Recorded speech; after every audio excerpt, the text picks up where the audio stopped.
Hello Pisces, Sun, Moon, Rising, and Venus signs. Kamusta kayo? Sana po nasa mabuti kayong kalagayan. Welcome back po sa Star Tarot. Kung bago kayo rito, welcome din kayo. Thank you for your support. I truly appreciate it. God bless you all. Pisces, pauna mensahe po ninyo for today. Queen of Swords. Ayan. So, ang iba sa inyo siguro dito, iniimbitahan dito na maging totoo kayo sa sarili ninyo, maging authentic, maging truthful kayo sa sarili ninyo, no? Kasi siguro ang iba sa inyo rito, baka meron kayong tinatago about yourself. Maybe you are shy or maybe you are not confident enough para ipakita sa ibang tao or i-share sa ibang tao or ipaalam sa ibang tao, 'di ba? Kaya tinatago ninyo ang parte ng sarili ninyo na yan. Pwedeng mga talents ninyo yan, skills, gifts ninyo, pwedeng pag-uugali, 'di ba? It could be anything about yourself na siguro hindi kayo nagkakaroon ng lakas ng loob na i-share yan sa iba or ipaalam sa iba. Pero ngayon, maaari magkaroon na kayo ng lakas ng loob, no? Maybe you're going to realize ngayon na it's about time na para maging totoo ka na sa sarili mo, 'di ba? Kasi it's going to be very liberating, 'di ba, for yourself, no? Na parang papalayain mo na ang sarili mo in a way kapag kayo ay nagpakatotoo na sa sarili ninyo. Kapag natutunan niyo nang i-express, no, yung sarili ninyo. Kung ano talaga kayo, kung sino talaga kayo. Yung bang kapag ipinakita mo na yung totoong kayo, it's going to liberate yourself, no? Parang mabubunutan kayo ng tinik sa dibdib, parang mawawala na yung kung ano mang mabigat, no, na nakadagan sa inyong dibdib, parang ganon. We have 6 of Cups. Ayan, so maaring meron ditong reconciliation na maganap, meron ditong siguro hindi kayo pagkakaintindihan with kaibigan or kapamilya, kapatid, nanay, no, mag-aaring ganon. Pero ngayon, maaaring kayo magkausap na at magre-reconcile na kayo, no? There is going to be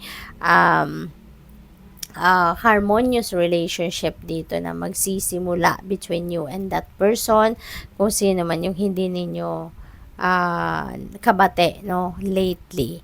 Pwede rin na meron travel dito for some of you. Baka kayo ay babalik sa kung saan kayo nanggaling, saan kayo lumaki, saan kayo pinanganak, or kung nasaan ang mga mahal ninyo sa buhay. So maybe baka galing pa kayong abroad or other parts of the country na malayo doon sa mga mahal niyo sa buhay. So siguro yung travel na to is to visit them. Baka na-miss niyo din sila. Yung ganun ba, no? So there is homecoming, no? Para sa iba sa inyo. 7 of Cups. Ayan. Merong opportunities, multiple opportunities ang maaaring kakatok sa buhay ninyo sa ngayon. At importante, no, na pag-isipan ninyong mabuti ito. Okay? Pag-isipan ninyong mabuti, make a decision dito when yung sundin ninyo, kumbaga, no, yung inyong intuition dito, okay? Paganahin ninyo yung inyong intuition, palakasin ninyo yung gut feel ninyo rito, at yun ang sundin ninyo para nang sa gayon magabayan kayo kung alin yung tama or best para sa'yo.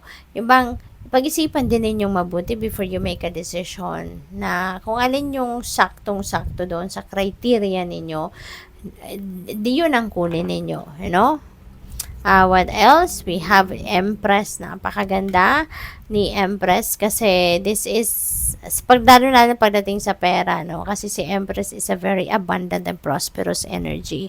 So definitely merong prosperity coming your way. Definitely meron ditong kaperahan na paparating, no? It could be cold cash, could be windfall of money.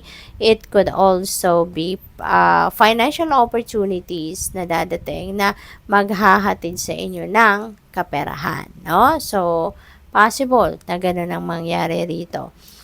There is also, since this is mother archetype din, Pisces, baka ang iba sa inyo, baka magiging nanay, baka kayo ay manganganak, baka kayo ay Puwede rin na nanay na kayo, no? Baka you're a mom talaga at nangangalaga kayo ng buong pamilya or maybe, talagang siguro yun din ang trabaho ninyo, 'di ba? Caregiving, may inaalagaan siguro kayo.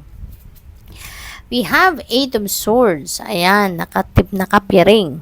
'Di ba? Nakapiring ang kanyang mata because maybe ayaw niyang makita no kung anong nangyayari sa kanyang paligid kasi maybe she's feeling frustrated, she's feeling anxious, ayaw niyang tignan ang mga totoong kaganapan sa buhay niya sa ngayon because maaring may discomfort siyang nararamdaman, no?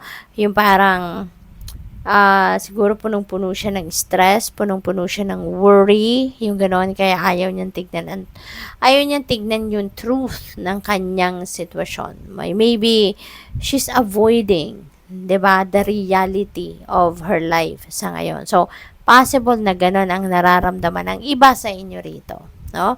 Parang iniiwasan ninyo makita kung ano ang totoong sitwasyon sa buhay ninyo sa ngayon, no? So, siguro dahil baka may fear kayo or in denial kayo, no? Sa kung ano man ang nangyayari sa buhay ninyo.